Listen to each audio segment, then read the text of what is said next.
Arizona Kid here.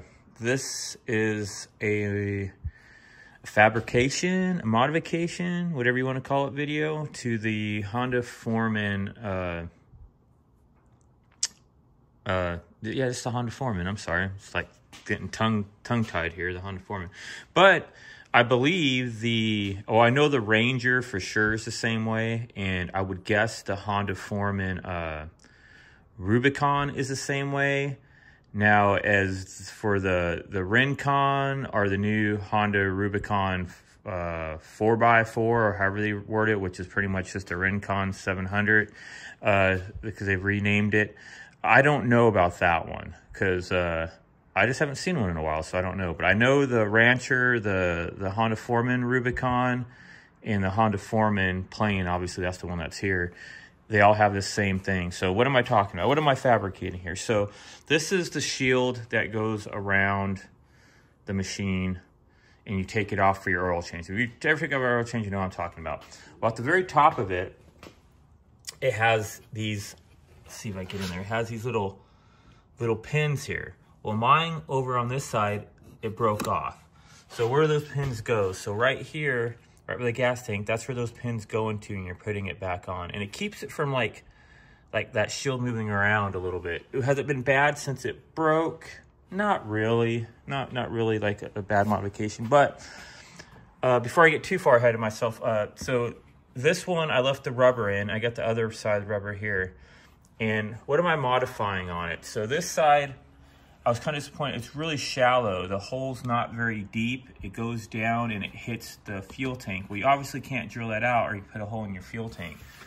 This side is a little bit up higher, and it's got more room underneath it. Well, I was originally, the plan was, I guess I can give you guys a plan of what I'm doing. So the plan was to go and drill out holes and just get rid of those things and make a hole to put a pop rivet in. Well, when I put the pop rivet on the side, on the left side by the 12 volt, it wouldn't go down very far. It felt like it was going to be loose. Well, then I realized it's because this rivet is the same size rivet that's all over the machine. They're all the same size rivets everywhere. And yeah, does anybody else have a problem with their rivets turning like a grayish color? Anyways, squirrel.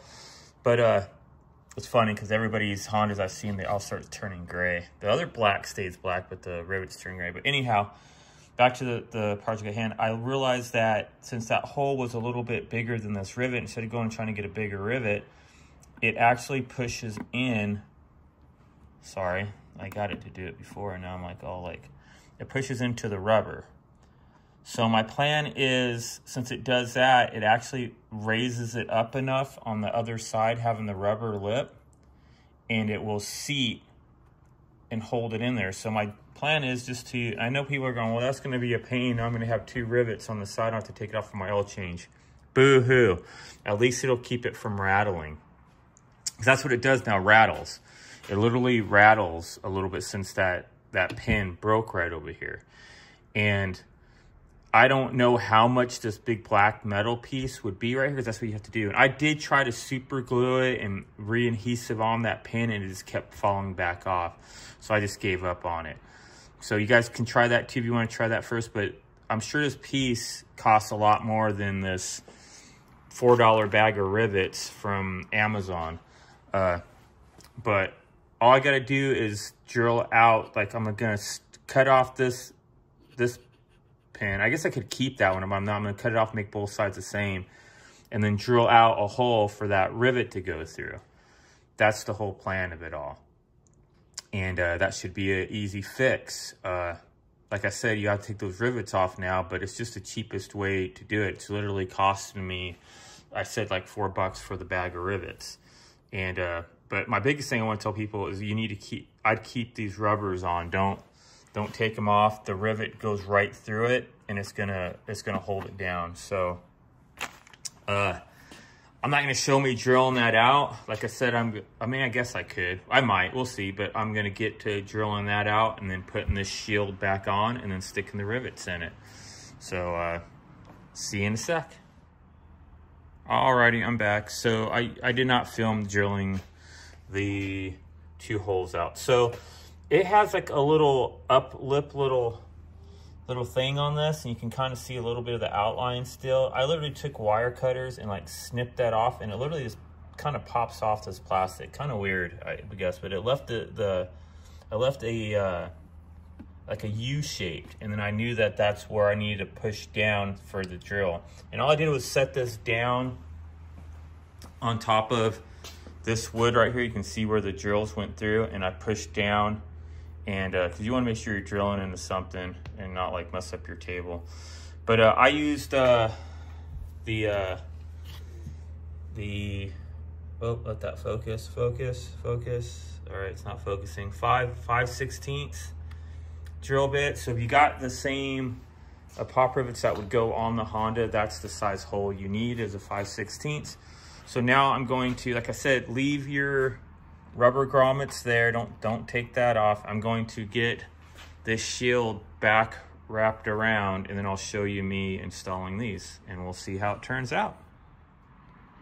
Okay, correction on the whole thought process also. Remember these little grommet things I said to use? What ended up happening is when you try to put the rivet in, it wasn't long enough to go all the way through here for it to expand to hold on. So then I thought, well, oh no, what's gonna happen? Because before, I mean, I wish I showed you guys, before it felt loose, because that hole where this grommet goes is just a little bit bigger than the hole for that rivet. But I thought it wasn't gonna work because it felt like it was loose, but the distance between this plastic and the bottom hole plastic had enough gap in it that mushroom that the rivet makes, it holds it. And it worked on even this side that I thought would hit the gas tank, which it does hit the gas tank a little bit, but you can feel that it's pushing down and it squashes out that mushroom. So that rivet did work. This one on this side, I'm gonna take off, and I'm gonna try to put a new one on it. And I'm not gonna throw away these rubbers just in case down the road for some reason I need them. I'm just that way though, I save everything. But I'm gonna put it in the rivets for the Honda rivets, so then I know where they're at for future reference. But let me get a new rivet. This rivet that I put on here, I kept just messing with, so let me get that rivet off. I don't know if I can just do it. Whoops, dropped you guys. I don't know if I can do it with my hand or if I need a screwdriver. Now I need a screwdriver now. That just goes to show you how tight that is holding it on there. So maybe I should just leave that old one on. Who cares? At least you guys can kind of see me put one on, I guess. I will say these Amazon rivets, I feel like they're not as great as the Honda rivets. I don't know. Maybe that's just me thinking they're not, but yeah. I'm just gonna throw it. I have that whole bag's full of them. I'm just gonna throw this away. And there's really nothing wrong with it other than it just felt like it got a little wore out from, because I kept playing with all these to see if they were working right. So anyhow, you just take it, push it in there. I just push down really hard, and then, is it not catching this time? Operator malfunction. Yeah, there it went, sorry. No, it didn't catch. That did not catch. So see, that's what I kept doing. I kept missing it. That's why I was putting a new one on it, so I didn't bend this one off. Oh well. And what's funny, this side I thought would be easier than the gas tank side, and the gas tank side ends up being the one that's easier to put it on.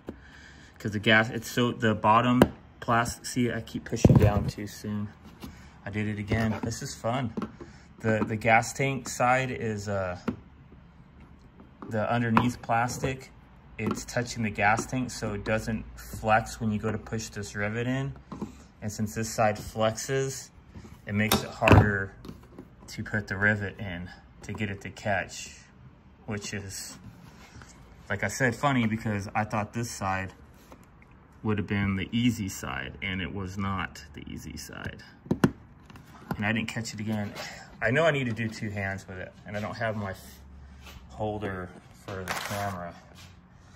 I wonder if I can put you guys in my gun holder, and you can kind of see what I'm doing. Sort of. You guys are literally sitting in my gun holder right now.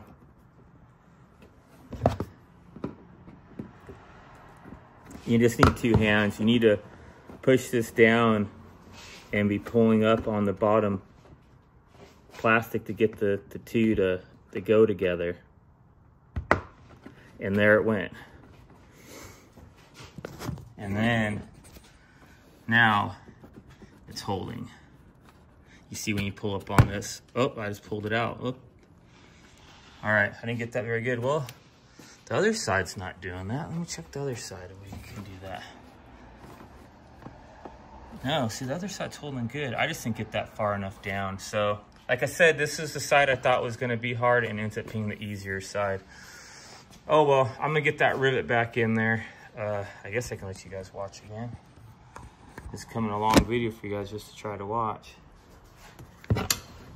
But it's making me laugh that the side that, like I said, I thought was going to be the easiest is the hardest. And I could go get a fatter rivet too for this. So that could be one of the things to keep in mind, because I did not think I was going to have to do it this way. Sounds silly, but I really didn't. I thought it was going to be there it is again. All right, I'm not gonna yank on it really hard this time, because you're never gonna really yank on it really hard. It's just there to keep it in place, to keep it from rattling. So there we go. There's your modification. And guys, this is only if your pins break. It just saves you from, I think this plastic shield has got to be around, because it'd be this whole middle shield you'd have to replace. I'm gonna guess 50 bucks, but who really knows? But they just drill out the holes, like I said, and get the $4 rivets off Amazon, which are the same rivets that go here everywhere on your machine. So you just can save it for any of your rivets ever break. 4 bucks. Come on, everybody can handle $4, but yeah, it just makes it better, so that thing's not rattling around like it was and moving around. Both sides are secure with rivets now. So anyhow, guys, that's it. Thanks for watching. I hope this was okay video for you guys to watch, just to realize that you can do a little bit of a modification on your Honda Foreman if you need to. And you can always do that with anything. Come on, you're always just working with plastic. Some scar damage there on my Honda Foreman. This thing has rolled twice. I wonder if I would tell anybody that I was selling it, but look, it even's got crinkle right there. Can you guys see that in the plastic from it flexing? But yeah, I rolled this machine twice. Never rolled the Honda Pioneer, but the Foreman I rolled twice. Well, I shouldn't say twice. I rolled it once forward and then once on its side. So still rolled. But all right, thanks guys for watching. Keep the powder dry, and we'll see you in the next one. Bye.